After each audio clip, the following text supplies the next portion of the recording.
You got her finished, Jamie? All fixed, Grandpa. This part was loose. The bow sprit? The bowsprit. It was loose, so I fixed it with a staple. Ah, that's good.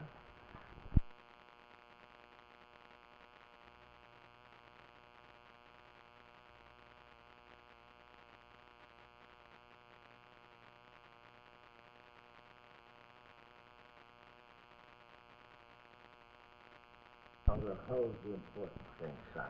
Unless the hull is sound and properly balanced, you just don't have a boat. It looks as if it'll be all right. I was mighty careful when I was working on it. I measured and everything. Yes, it looks all right. There's just one little thing. What's that, Grandpa? Well, I think I'll let you find that out for yourself, young fella. That's the proper way to learn and remember. You taught me that when I was a young sailor down east in the old schooner days. Learn from experience, and then you don't forget what you learn. Schooners were good ships, weren't they, Grandpa? The best in the world, lad. Built with honest pride. Built to ride out the roughest storms. Built to go anywhere. Where did they go, Grandpa? Oh, Barbados, Jamaica, the Virgin Islands, as far down as Trinidad. They must have been good days, Grandpa. Yes, lad, they were good days. Good days, good men, good ships. Men took a pride in a job well done. These days, all too many people seem to have forgotten that sort of honest pride in their work. By the way, Jamie, what are you going to call your boat? Albatross. The Albatross, eh? In a bird book I got from the library, it said the albatross was the best flyer of all the seabirds. Uh-huh. The albatross is a kind of unpredictable bird, though. How do you mean, Grandpa? Well, it's a sort of a mystery bird. No one knows exactly where they go or what they do. You can sail for weeks and even months and never see an albatross. And then suddenly, one appears and stays with the ship for days on end. And away it goes, headed no one knows where. Well, I like the sound of the name anyway. So, fine. Call her Albatross. Now, where do you figure to do the launching? I think the best place would be the pond over in the park. Yes, there's a good breeze down at the park. And have you got a long stick with a hook on the end? You're going to need that, you know. Yes, I know. I've got one. Well, then, away you go. And what are you waiting for? I'm still kind of wondering what you meant by one little thing, Grandpa. Did I do something wrong? Well, Jamie, like I said, I think it's best that you find that out for yourself. I'm sure the sails are set right. Yes, the sails are fine. And the boom and the mast are the proper size for the length of the boat. The mast is just right. And I gave her a good coat of paint. You did, lad. That paint job is just slick and handsome. Go on, lad. Go along now. Okay, Grandpa. See you later.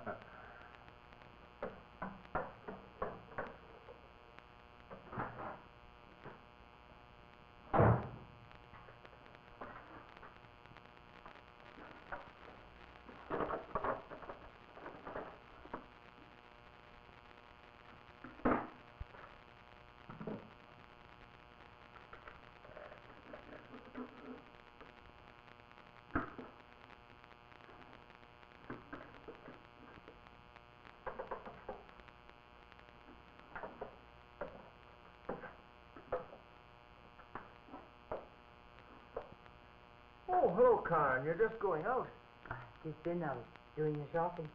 You should have told me. I could have come along and helped. Oh, that wasn't necessary, Father. Where's Jamie? Have you seen him?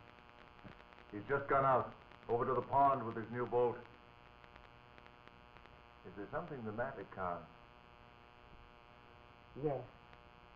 I just ran into Miss McPherson, Jamie's teacher. So? He's been stealing school supplies, Father. Stealing? What do you mean, school supplies? Drawing paper. He's been taking sheets of drawing paper and bringing them home. Drawing paper, huh? Are you sure about this, Carl? Miss McPherson is sure. But that's not all. What else? Miss McPherson confronted him and told Jamie that she knew what he had been doing. Yes. He lied. He said point blank that he had never touched the paper. I think that worries me more than actually taking the paper. Deceit is something I just can't tolerate, especially in my own boy. Do you want me to talk to him? Would you, Father? I think it might be better that way. All right, my dear. I'll see what I can do.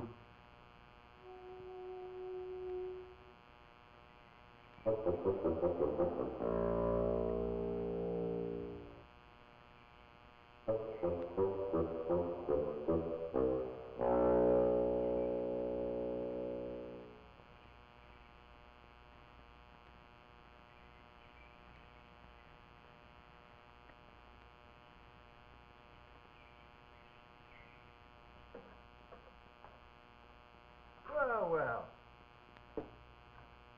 Back already, son? The boat won't go. It flops over all the time. Uh-huh. Well, have you figured out why it flops over? There's only one thing it can be. The keel's not heavy enough. Good. Mark up 1 point for learning from experience. Can we fix it, Grandpa? Sure, we can fix it. All we need is this lead on the bottom of the keel.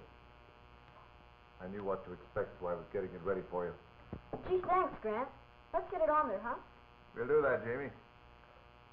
But first of all, there's another little matter that I'd like to take up with you. Just where did you get this drawing paper? Drawing paper? You've never lied to me before, have you, Jamie? No, sir. Well then, where did you get the drawing paper? At school. In the supplies cupboard. Right. Yes, sir. But I only took a few sheets. They have all kinds of the stuff. That's not the point, son. Even if you only took one sheet, you'd be taking something that didn't belong to you. You realize that, don't you? Yes, sir. And then you made it worse by telling Miss McPherson that you hadn't touched the paper. You deliberately lied, Jamie. Well, I thought I'd get into trouble, Grant. That's the coward's way out, son. You're not a coward, are you? I never thought you were. No, sir. I don't want to be. It's just that, well, the fib kind of sneaked up on me, and I said it. Don't call it a fib, Jamie. Fib is just a word that some people use to make a lie seem small and unimportant. There's no such thing as a small lie, just as there's no such thing as a small theft. Lying is lying, and stealing is stealing. Yes, sir. As you say, these small temptations kind of sneak up on a fella. It's so easy to flop over, unless you have the right sort of keel to keep you upright. You know what I mean? You see, Jamie, it's just like your boat. It looked fine. Generally speaking, it was in good balance. And from the outside, with its shiny paint job, it looked like a winner. But at the first sneaky little breeze, it flopped over. You found out why, didn't you? Because it didn't have the weight to keep it straight. Right. A keel's the foundation of a boat. Everything else depends on it. If the keel's not right, the whole boat's in trouble. I wonder why you flopped over so easily when you were tempted to lie, Jamie. I don't know, Grant. Do you think I could be like my boat? Well, Jamie, I do know that my life would have been a mighty tippy craft if it wasn't that Jesus Christ and his teaching became a kind of foundation or keel to me. Would Jesus help me not to flop when I get tempted to steal or lie? I'm sure he would, son. The Bible says something about Jesus Christ being the only sure foundation for the truly good life. You're not too young to find out how much his help means. Do I have to tell Miss McPherson that I took the paper and that I lied to her? It won't be easy, son. But Jesus forgives you. And he'll help you to get things squared away. Well, okay. I'll tell her when I go back to school on Monday. She'll be very proud of you, son. And so are your mother and I. Okay. So, let's get this boat back into proper balance. Bristol fashion. No more flops, eh, Grandpa? No more flops. And you know something, Jamie? I think that we'll give her another name. But what? As I said before, the albatross is an unpredictable bird. So I think we might call her... Let's see now. How about Endeavor? Endeavor. It means to try, Jamie. It was the name of a famous exploration ship. I think it has a good sound to it. All right, Gramp. We'll go down and launch her and call her Endeavor.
There's something thrilling about a sailboat driving into the wind, even a small one on a small pond.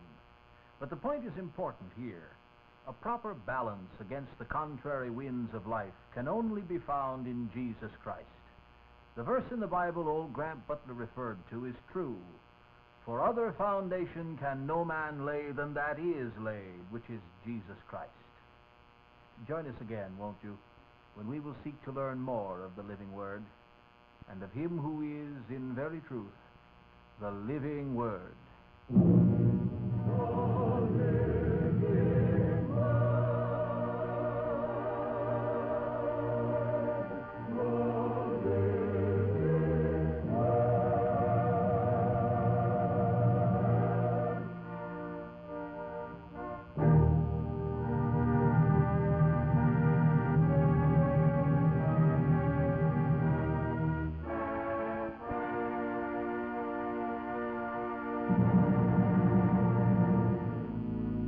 What do you really know about the world's bestseller?